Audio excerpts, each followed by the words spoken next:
ప్రపంచమంతా ఇది యుద్ధంగానే చూస్తోంది. కానీ వైట్ హౌస్ మాత్రం ఒక కీలక ప్రకటన చేసింది. ఇది యుద్ధం కాదు, సైనిక ఆపరేషన్ అంటోంది. ఆపరేషన్ ఫ్యూరీపై వైట్ హౌస్ ప్రకటన విడుదల చేసింది.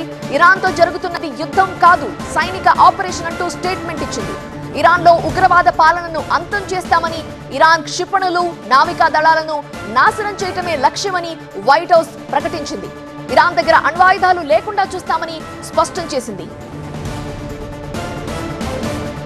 అణ్వాయుధాలతో అమెరికాకి మాత్రమే కాదు ప్రపంచానికే ముప్పు ఉందని 2 రోజుల క్రితమే ట్రంప్ అన్నారు. ఇప్పుడు అదే విషయం చెప్తున్నారు. సో అణ్వాయుధాలు ఇరాన్ దగ్గర లేకుండా చూస్తామని స్పష్టం చేసింది వైట్ హౌస్ రిలీజ్ చేసిన ప్రకటననే మనం టీవీ9 స్క్రీన్ మీద చూస్తున్నాము. ఆపరేషన్ ఫ్యూరీపై మాట్లాడింది అమెరికా. ఇరాన్ తో జరుగుతోంది యుద్ధం కాదు, సైనిక ఆపరేషన్ అంటూ స్టేట్మెంట్ ఇచ్చింది వైట్ హౌస్.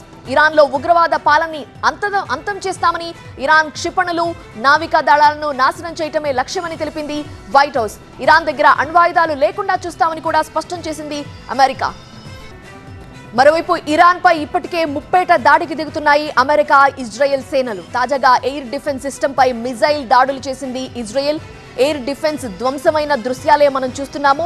అమెరికా, ఇజ్రాయెల్ రెండు కూడా ఇరాన్ కి సంబంధించిన ఎయిర్ డిఫెన్స్ సిస్టమ్ పై దాడి చేసిన దృశ్యాలని రిలీజ్ చేసింది ఇజ్రాయెల్. దానికి సంబంధించిన వీడియోని ఇజ్రాయెల్ మిలిటరీ విడుదల చేసింది. ఇరాన్ పై ఇప్పటి వరకు అమెరికా, ఇజ్రాయెల్ జరిపిన దాడుల్లో 787 మంది చనిపోయారు. దుబాయ్, అబుదాబి, ఖతార్లో కూడా భారీ విస్ఫోటనాలు జరుగుతున్నాయి. భారీ శబ్దాలతో పేలుళ్లు సంభవించాయి. ఇరాన్ మిజైల్స్ ని ఎయిర్ డిఫెన్స్ ధ్వంసం చేస్తోంది. దీంతో యుఏఈ నుంచి నడుస్తున్న విమాన సర్వీసులపై ఆ ప్రభావం పడింది. బాంబు పేలుళ్లతో దుబాయ్, అబుదాబి వాసులు బెంబేలెత్తిపోతున్నారు. ఇరాన్ పై జరుగుతున్న యుద్ధంలో అమెరికాకి మద్దతుగా బ్రిటన్ రంగంలోకి దిగింది. జోర్డన్ గగనతలంలో ఇరాన్ డ్రోన్లను బ్రిటన్ F-35 జెట్స్ కూల్చేశాయి. ఇందుకు సంబంధించిన వీడియోని అమెరికా విడుదల చేసింది. మరోవైపు యూకే మిలిటరీ బేస్ పై ఇరాన్ దాడి చేయడంతో సైప్రస్ దీవులకు బ్రిటన్ యుద్ధ విమానాలు, హెలికాప్టర్స్ ని పంపించింది. బ్రిటన్ సైప్రస్ కు యుద్ధ నౌకను కూడా పంపించింది. ఇరాన్ పై ఎదురుదాడి చేయడానికి బ్రిటన్ సర్వం సన్నద్ధమవుతోంది.